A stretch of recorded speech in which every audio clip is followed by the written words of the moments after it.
استاد هدایت عزیز قدم به چشم من گذاشتن. آقا سلام. سلام خدمت شما، بزرگوار هستیم. سلامت خوشحالیم از زیارت. بزرگواریم. خدمت همه بینندگان عزیزم سلام علیکم و رحمت الله. ایام شعبانیه رو داریم مثل برق و باد میگذرونیم. آره ما ندیدیمتون تبریک هم بگیم. هفته قبل برنامه نداشتیم و حالا الان با یه هفته تأخیر حدوداً تبریک میگیم و سلامت باشیم. بعد نیمه شعبان رو گذروندیم. من دلم میخواد که عرض ادبی بکنم محضر مولود این ماه عزیز آقا جانمون امام زمان علیه السلام. عرض ادب هامون نسبت به مولودهای گذشته کردیم در برنامه‌های گذشته. نیمه شعبان واقعا ایامیه که یه تجدید عهدیه با امام زمان علیه السلام. من توی جلسات گذشته نکته رو گفتم، دارم میخواد یادآوری بکنم. امام زمان علیه السلام یارانی که اگر الان حضرت تشریف بیارن امری بکنن، من میگم بیش از 100 میلیون انسان روی زمین جان برای حضرت میدند توی اتصال به حضرت، ارتباط با حضرت. شما فقط شیعیان ایران رو نگاه نکنید، اطرافمون هم فقط نگاه نکنید. کل دنیا امام زمان فدایی داره. اگر حضرت رو ببینن، حضرت امر بکنن، امر حضرت رو زمین نمیمونه. چرا حضرت الان غیبتشون طولانی شده؟ مگه امیرالمؤمنین نفرمودند لولا حضور الحاضر و قیام الحجت به وجود الناصر لالقیت حبلها علی قاربها؟ اگر نبودین که مردم توی صحنه هستن، آقا علیرضا عزیز 22 بهمن دیدین مردم چجوری تو صحنه قرار گرفتن؟ فضای انتخابات، اصلا مجموعه مردم ما یه مردم داخل صحنه هستن، مردم پرشوری هستن. خب این مردم پرشور الان واقعا حالتشون نسبت به امام زمان حضور الحاضر نیست دیگه. حضرت باید بیان دیگه، چون حجت و مردم تمام کردن.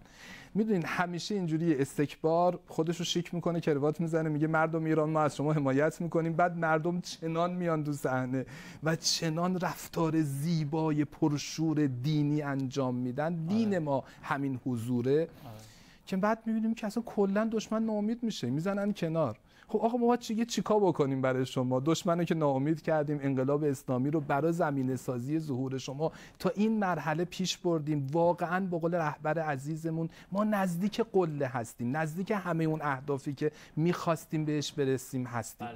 الان چه مشکلی هست؟ ما تو جلسات گذشته اشاره کردیم، فقط میخوام چون تازه از نیمه شعبان بیرون اومدیم و ما با امام زمان عهد بستیم، این عهد رو یادآوری بکنم.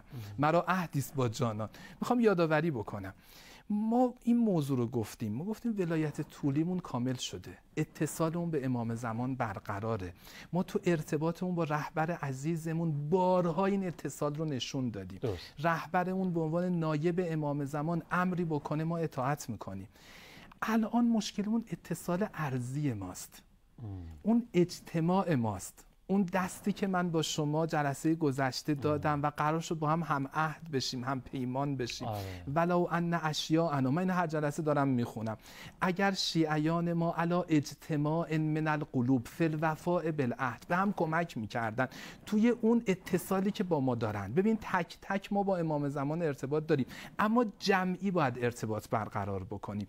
این جریان، من یه مثال رو جلسات زدم، یه بار دیگه بزنم، این اتصالی که توی این حلقه انگشتر هست این باعث میشه نگین نگه داشته بشه، ولی نگین رو زمین میفته. ما باید با هم متصل باشیم تا امام زمان برای ما امامت بکنه و ظاهر بشه. ببین این اتصال، مثلا روایت رو بخونیم. حضرت فرمودن که شیعیان ما رو امتحان بکنید با 2 ویژگی. فان کانتا فیهم فهم شیعتی. اگر 2 ویژگی تو شیعیان ما بودن، اینها شیعه واقعی ما هستن. تو رو خدا عزیزان من نگاه بکنیم 2 خصوصیت، خصلت توی ما هست یا نیست. محافظتهم علی اوقات الصلوات. نگاه بکنن به نمازشون اهمیت میدن یا نمیدن. نماز خیلی جدیه، چقدر مهمه، چقدر مهمه. این وسیله امتحان شیعیان ماست. اما فقط این نیست. دومیش اون ولایت ارضی است، اون اتصاله. و مواساتهم مع اخوانهم المؤمنین. چقدر برا همدیگه فدا میشن. ابذل لاخیک دمک و مالک و ارزک. برا برادرت جان بده، برا برادرت آبروتو بده، برا برادرت مالت رو خرج بکن. الله، عیال الله، بله، فردی، اجتماعی. اگر این ارتباط تو با خدا، ارتباط با خدا همیشه ارتباط با امام زمان، کسی که با خدا بخواد ارتباط برقرار کنه راهش امام زمانه. اما این ارتباط تنهایی تکی کافی نیست، اجتماعی. تو باید هوای مخلوقات هم داشته باشی، هوای شیعیان امام زمان هم داشته باشی. خود امام زمان هم برای همین میان. دقیقاً همینجوره. ما در همون راستا حرکت. دقیقاً همینجوره. بعد حضرت فرمودند و ان لم تکونا، اگر این دوتا خصوصیت تو شیعیان ما نبود، اتصالشون به خدا و امام و اتصالشون به شیعیان کم رنگ شد، فعذب ثم اعذب ثم اعذب. یعنی چی؟ یعنی اینها الان هنوز لیاقت ظهور رو ندارن. یعنی باید یه کاری بکنی که این اتفاق بیفته تا ظهور اتفاق بیفته. الان توقع نداشته باش ظهور اتفاق بیفته. چقدر از این نوع روایات داریم که حضرت فرمودن اگر ارتباط با شیعیان هنوز درست نشده، فرج ما امکان پذیر نیست. پس شما عقیدتون اینه که ما تو این بخش دوم الان لنگ میزنیم؟ هنوز ضعیفیم، هنوز تو این بخش دوم کار داریم، باید خیلی فرهنگ سازی بکنیم. من یه نکته دیگه هم به عنوان نکته آخر بگم، بریم وارد بحثمون بشیم. ببینید آقای علیرضا عزیز، حکومت امام زمان یه حکومت 100% مردمی است. بله. اینو رهبر عزیزمون سال 1180 تو نیمه شعبان اینجوری یادمه بیان کردن که درسی که ما از نیمه شعبان و حکومت امام زمان میگیریم اینه که یک حکومت 100% مردمی است. امام زمان نمیان خودشون به تنهایی عدالت رو برقرار بکنن، امام زمان با مردم عدالت رو برقرار میکنن. این نکته اساسی اینجاست. اگر امیرالمؤمنین میخواست خودش بعد از پیغمبر که حالا موضوع بحث ما الان هستش یه کودتا میکرد، کارو تمام میکرد، اما این کارو نکرد. حضرت صبر کردن با مردم بیان جلو، با مردم کار رو تمام بکنن. بله. این نکته خیلی مهمه. الان دوران غیبت چرا طول کشیده؟ امام زمان دارن مردم رو تربیت میکنن تا مردم تو صحنه چنان با هم متصل باشن و یک جبهه واحدی رو تشکیل بدن، با هم کار خیر انجام بدن، با هم مواسات داشته باشن، تا حضرت وقتی میان این مردم آمادگی اجرای اون عدل رو داشته باشن. ببین امام زمان قرار نیست با زور عدل رو اجرا بکنه، مردم خودشون باید عدالت خواه بشن، خودشون باید عدالت رو اجرا بکنن. امام زمان زمینه ها رو فراهم میکنه. اگر مردم از عدالت فرار بکنن، اگر مردم به هم کمک نکنن، اگر مردم خودخواه و خلاص منفعت طلب باشن، این انسان ها نمیتونن اون عدالت امام زمان رو تحمل کنن. به نظر معنی مثل الامام مثل الکعبه همینه. دقیقاً همینجوره. مردم باید برن به سمت یوطئون للمهدی سلطانه، میان خودشون حکومت امام زمان رو زمینه سازی میکنن. این حکومت یادت باشه عدل. ما یه بار یه تجربه داریم، تجربه حکومت امیرالمؤمنین. مردم اومدن در خونه امیرالمؤمنین، دست حسنین شکسته شد، امیرالمؤمنین اون عدالتی که قرار امام زمان اجرا بکنن اجرا کردن، مردم همه فرار کردن. امیرالمومنین اومدن میشه مالک اشتر شکایت کردن، فرار الناس منه، گفتن چرا مردم دارن از من فرار میکنن؟ خود حضرت تو نهج البلاغه میفهمن مردم یه جوری از من فرار میکنن، من معذرت میخوام، واقعا خجالت میکشه. فرار کردن گوسفند از گرگ، مردم من این شکلی میبینن، فرار میکنن از من. جمله حضرت فرارش شات من الذئب، به این مضمون انگار گوسفند داره از گرگ فرار میکنه، مردم اینجوری هم فرار میکنن. چرا؟ مگه امیرالمومنین چه گناهی کردن؟ عدالت رو دارن اجرا میکنن. که خود مالک اشتر به حضرت، من متنشو براتون میخونم، به حضرت فرمودن که آقا شما یه مقداری خلاصه دستتو باز بکن، یه مقداری اونایی که خلاصه خواص هستن اینا دمشون رو ببین. شاید سیاست اینطوری حکم میکنه. اینجوری حکم میکنه. حضرت فرمودن من این کارو نمیکنم. حضرت فرمودن من اون عدل رو میخوام. اگر مردم نیستن دیگه من غریب میشم. وقت امام زمان یه قرن غریب باشه، قرن دم کسی رو ببینه. میدونید یکی از نکات غیبت حضرت که تو روایات داریم، حضرات فرمودن نمیخواد بیعت کسی به گردنش باشه، نمیخواد بخواد هوای ظالم رو داشته باشه برای اینکه اهدافش پیش بره. اینقدر غیبت حضرت طول میکشه تا مردم اینقدر ظلم ستیز بشن و اینقدر عدالت خواه بشن که دیگه حضرت مجبور نشه هوای بعضیا رو داشته باشه برای اینکه اهداف حکومتش پیش بره. حضرت محکم وای میسن جلوی اونایی که خلاصه سهم خواهی میکنن، جلوی اونایی که میخوان یه جوری از حضرت خلاصه رشوه بدن و رشوه بگیرند و بعضی از چیزایی که تو فضای سیاست غلط هستش، حضرت این کارو هیچ وقت انجام نمیدن. خلاصه باید آماده بشیم. کاری که برادرشون عقیل کردن دیگه مثلا. آفرین. عقیل چیز خاصی نخواست. خود حضرت با بغض بیان میکنن تو نهج البلاغه، میفهمد که عقیل برادرم با پسراش اومد اینجور که یادم 10-11 تا فرزند داشت عقیل، یکیشون مسلم ابن عقیل فداشون هست که حضرت فرمودن که با این فرزندان با چهره فقر اومدن، موهای ژولیده، حالت فقر، گرسنگی از صورتشون پیدا بود. عقیل به من گفتش که مقداری از بیت المال بیشتر به عنوان قرض به من بده، من داشته باشم برمیگردونم. امیرالمؤمنین به جای اینکه بیت المال رو بیارن چی فرمودن؟ اصلا چیزی هم نفرمودن، یه آهن داغی رو آوردن نزدیک کردن که عقیل ناراحت شد، گفتش که آقا برادر من از تو پولی خواستم از بیت المال، تو آهن داغ میاری. حضرت فرمودن تو تحمل داری که تحمل پرتو این آهن رو تو دنیا نداری، ما چطور میخوای برادری بری تو جهنم و از بیت المال به تو زیادتر بده.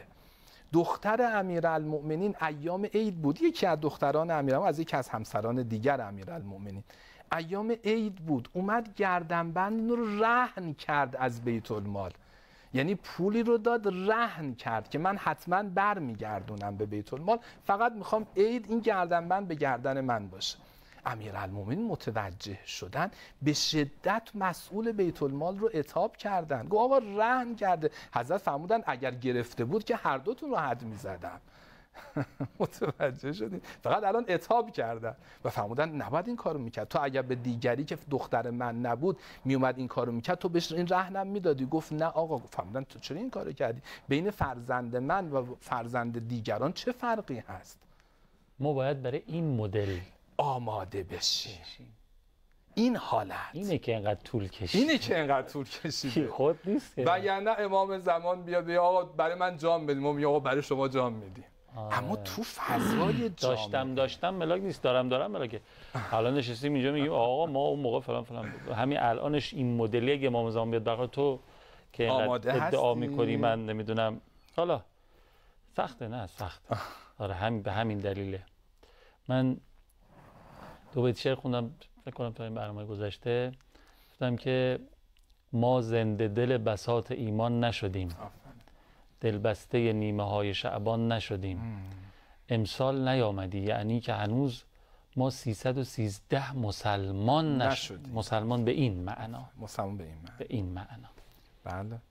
نه به حالا صرف یک سری اعمال ظاهری.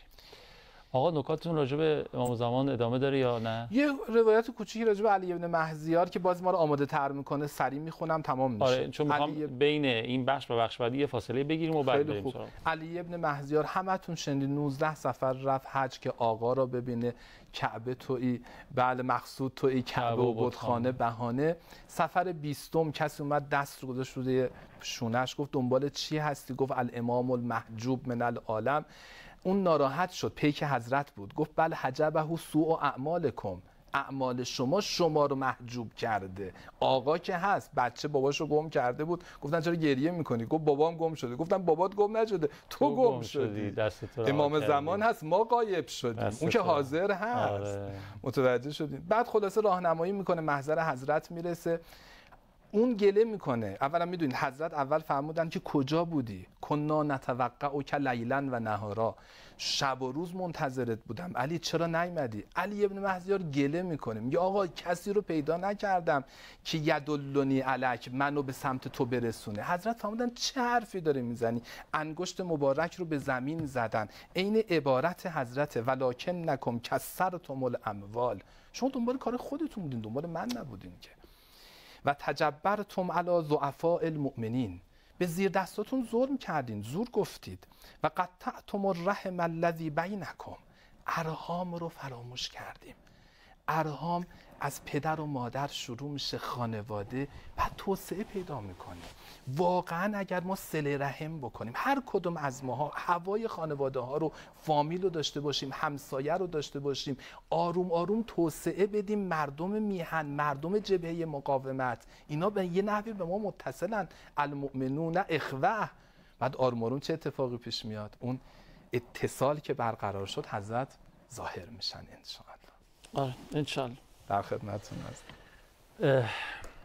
با این تلنگری که زدین خواب و کلا از ما پروندین قبل ضبط برنامه خوابم میومد. دوستان گفتم یه ذره کم خوابی دارم خدا رحم کنه، ولی خوابم پرید کلا. دست شما از این جهت هم درد نکنه، ولی کلا خوبه که هممون از خواب غفلت واقعا با این حرفا بیدار شیم توی زندگی، سر شکل به زندگیمون طوری که شایسته در واقع هم عصری و زندگی همزیستی با امام زمان هست، اون شایستگی رو انشالله پیدا بکنیم. با اجازه شما من دو بیت بخونم بریم فاصله بگیریم برگردیم سراغ بله. گفتش که عمری است که از حضور او جا ماندیم، در غربت سرد خویش تنها ماندیم. او منتظر است تا که ما برگردیم، ماییم که در غیبت کبری ماندیم. خدا ما رو از غیبت کبری نجات بده. بفرمایید. اللهم صل علی محمد و آل محمد و عجل فرجهم. چقدر خوبه که هنوز دارین دل میدین به برنامه خودتون، کانال رو هنوز عوض نکردین. این یعنی که این برنامه تا اینجا تونسته نظر شما جلب بکنه. الحمدلله رب العالمین. اول برنامه خلاصه برنامه قبل ما رو تماشا کردید. اگه یادتون باشه حاج آقا درباره زیبایی‌های شهر پیامبر صحبت فرمودن. از هر جایی که صلاح میدونین ادامه ماجرا بعد از پیامبر شروع بفرمایید. سوال پیش اومده اجازه بدین من میپرسم. یه مبنایی رو داشتیم با هم کار میکردیم توی این سلسله جلسات که ائمه اطهار و خود پیغمبر اکرم، این 14 نور مقدس، قرار مردم رو به سمت یک قله‌ای حرکت بدند، نه با مردم حرکت بکنن. این اصطلاح خیلی قشنگ‌تر و درست‌تره. ببین شیوه حکومت، من همینجوری یه نکته خیلی مهمی رو میخوام بگم. ببین خداوند متعال توی قرآن دو شیوه حکومت رو بیان میکنن. یه شیوه حکومت دیکتاتورها و آدم‌های جبار و مستبد که اینا اینجوری هستن، یه اهدافی رو مد نظر میگیرن، به زور مردم رو به سمت اون اهداف میکشونن. بله. اگرم مردم نیومدن، ان فرعون علا فی الارض و جعل اهلها شیعا یستضعف. اگر مردم نیومدن، اولا میدونید دیگه فرعون مدل حکومتش اینجوری بود، تفرقه بنداز حکومت بکن. جعل اهلها شیعا، گروه گروه کرد، مستضعف کرد، فاستخف قومه فاطاعوه، تو سر قوم خودش زد تا ازش اطاعت بکنن. اینا کاملا فضاهای مستبدینه. اینا رو ما کاملا این روزا درک میکنیم چون فرعون‌های زمانمون هم دارن از همین روش‌ها تو همه دنیا الان میبینیم این روش‌ها هستش. به محض اینکه مردم ذره‌ای بخوان نور آزادی، نور عدالت، بخوان به سمت حقیقت حرکت بکنن، سریع خفه میکنن، تو نطفه خفه میکنن. دختر عزیز مسلمان ما در فرانسه به محض اینکه میگه آقا من میخوام خودمو حفظ بکنم، میخوام بی‌عفتی نکنم، این روسری رو سرش میکنه، تو مسیر راش نمیدن، از موقعیت‌های اجتماعی محرومش میکنن. اخبارش رو شنیدیم و دیدیم. این فضای دیکتاتور هاست. متوجه شو، اینو بدونید. غرب اسمش رو میذاره دموکراسی، همان دیکتاتوری در لباس جدید. همان دیکتاتورها همیشه اهداف خودشون رو میخوان به کرسی بشونن، کاری به خدا و خالق عالم ندارن. هیچ وقت نمیگن ما مجری احکام خدا هستیم، میگن ما مجری احکام خودمون هستیم، حزب خودمون، گروه خودمون. حالا من این موضوع رو خودش یه بحث مفصلیه. در مقابل این فضا که میدونید اگر مردم این دیکتاتورها رو همراهی نکنن، یذبح ابناءهم و یستحیی نساءهم، بچه‌هاشون رو میکشن، زنان رو به اسارت میگیرن. توی این فضای دیکتاتوری زنها پسترین موجودات هستن. به قول رهبر عزیزمون میفهمودن که شما نیاید از حیثیت زن در اسلام دفاع بکنید، برید بگید چه خبره تو فضای تمدن‌های مادی به اسم دموکراسی چی جوری دارن برخورد میکنن با زنان. زن چه جایگاهی در تمدن‌های خلاصه غیر دینی و غیر اسلامی داره و اسلام چگونه به زن اهمیت میده، زن چه جایگاهی در اسلام داره. اینو بریم تبیین بکنیم که واقعا تو شهر پیغمبر شاید ما کمتر فرصت شد من از جایگاه زن برای شما بگم که زن چه اهمیتی در شهر پیغمبر داره. انشاءالله من توی بحث شغل امیرالمؤمنین یه اشاره میکنم به جایگاه اقتصادی زنان در شهر پیغمبر. خیلی خوب. این خودش یه بحث مهمیه. زنان قرار نیست بهره‌وری جنسی بشن، اما زنها در تولید ثروت هم مشارکت دارن، در حفظ سمت و جایگاه خودشون، در بحث تعلیم و تعلم بسیار جایگاه بالایی دارن. حالا یه اشاره به شهر پیغمبر، طلب العلم فریضة علی کل مؤمن و مؤمنه. هر جا پیغمبر از علم و علم آموزی صحبت میکنن بلافاصله میگن زن و مرد، زن رو کنار مرد میارن. هیچ برتری در علم و طلب حقیقت مردها بر زنها ندارن در هیچ موضوع. این موضوع خیلی موضوع مهمیه در موضوعهای ارتباط با خدا، مسائل انسانی. البته بله، زنها، مردها به خاطر اون خصوصیت قوه بدنیشون الرجال و قوامون علی النساء. یعنی چی؟ یعنی زنها توی کارهای مدیریت بیرون برای پول در آوردن و خرج کردن درون منزل طبیعتاً به خاطر قدرت بدنیشون جایگاه ویژه تری دارن. زنها مدیریت عاطفی و پشت پرده مدیریت عواطف اجتماعی، نه فقط خانه، مدیریت عواطف اجتماعی در جامعه مال زنها هستش. بیشتر شکل نرم افزاری قضیه مرتبط با خانم. دقیقاً. و سخت افزاری ها بیشتر مرتبط با آقایون و این هستش. اتفاقاً بهاییه که اسلام به خانم ها دقیقاً همینجوره. خب حالا این موضوع خودش موضوع مفصلی. علی کل حال این دیکتاتورها اینجوری برخورد میکنن. توی اسلام حکومت مال خداوند متعال، الا له الخلق و الامر. اون کسی که خالق ماست حق امر دارد. انبیاء الهی حکومت خدا رو نشان میدن. چگونه نشون میدن؟ نکته اساسی اینجا. نقطه مقابل دیکتاتورها. گفتیم دیکتاتورها اهداف خودشون مد نظر میگیرن، به زور مردم میکشونن. انبیاء الهی میگن خدا، مردم اینقدر صبر میکنیم و اینقدر ما شما رو خوب تربیت میکنیم، رشد میدهیم تا شما خوب خدا رو بشناسید، با عشق به سمت خدا حرکت بکنید. این نکته اساسیه. میخواید یه مثال خیلی روشن چون که مردم ما آشنان با عاشورا. آفرین. یه طرف ابن زیاده. آره. با زور و با نمیدونم حربه های مختلف که آقا من زن و بچه هاتون اینجوری میکنم، خونه ها رو تو سرتون خراب میکنم فلان. یه طرف امام حسینی که آقا برید اصلا نمونید، من تنها کاری ندارم. آره اصلا نه که زوری در کار نیست، حتی اینکه بخواد مثلا اونا رو هیچ. ولی دل امام حسین چیه؟ میگه ای کاش اینا بیان با هم بریم بهشت، با هم بریم. ولی حضرت هیچ بگی تبلیغات خاصی. میدونی ابن زیاد اومد به زور اولا تطمیع کرد، پول داد، تبلیغات کرد، کارهای مختلفی کرد که مردم بکشونه به سمت دشمنی امام حسین. فرمولی بود که شما داشتین توضیح میدادین، من داشتم تو ذهنم می‌گفتم دقیقاً ابن زیاد همین کارا رو کرد.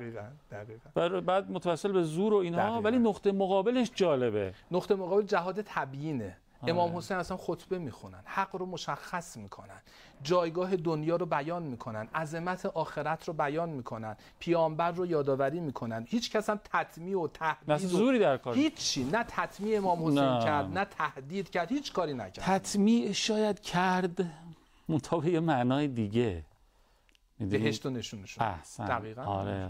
بله دقیقاً هم. یعنی کاری که دین میکنه همینه دیگه. دقیقاً هم. یا اونایی که ببینید مثلا گاهی اوقات امام حسین تطمیع اسم این نیست. ببینید حالا یه نفر من حالا برای تقریب ذهن عرض نکته خوبیه. حالا یه نفر رفته تو جبهه دشمن، پول همه چشمشو گرفته، ولی امام حسین به همونم دوست دارن اینم برگرده به سمت حق. به عمر سعد چی فرمودن حضرت؟ فرمودن چی به تو وعده دادن؟ ملک ری رو به تو وعده. اولا به ملک ری که نمیرسی. دوما من یه باغ دارم بهت میدم. ابن زیاد انقدر بهت نمیده ولی من بهت میدم، بیا تو جبهه حق. ببین دلش برای اونم میسوزه. لذا امام حسین با هر کسی، ولی تطمیع به این معنا که بخوان یه جوری مردم رو به هوس بندازن که مردم به خاطر زیاده طلبی بیان سراغ امام حسین، اینجور نیست. خیلی ممنون. بس شما در ان شاءالله به شرط حیات و توفیق هفته آینده بحث رو ادامه بدیم و استفاده کنیم. امری ندارین؟ خواهش می‌کنم. اجرتون بسته حجت. مخلص. سلامت. خیلی ممنونم که تا پایان برنامه خودتون رو تماشا کردید. 162 شماره اتومی سازمان، هر چی دوست دارین اونجا اعلام بفرمایید. و اینکه کار دیگه ای ندارم، فقط مراقب خودتون و خوبیاتون هم باشید. التماس دعا یا حق. خداحافظ.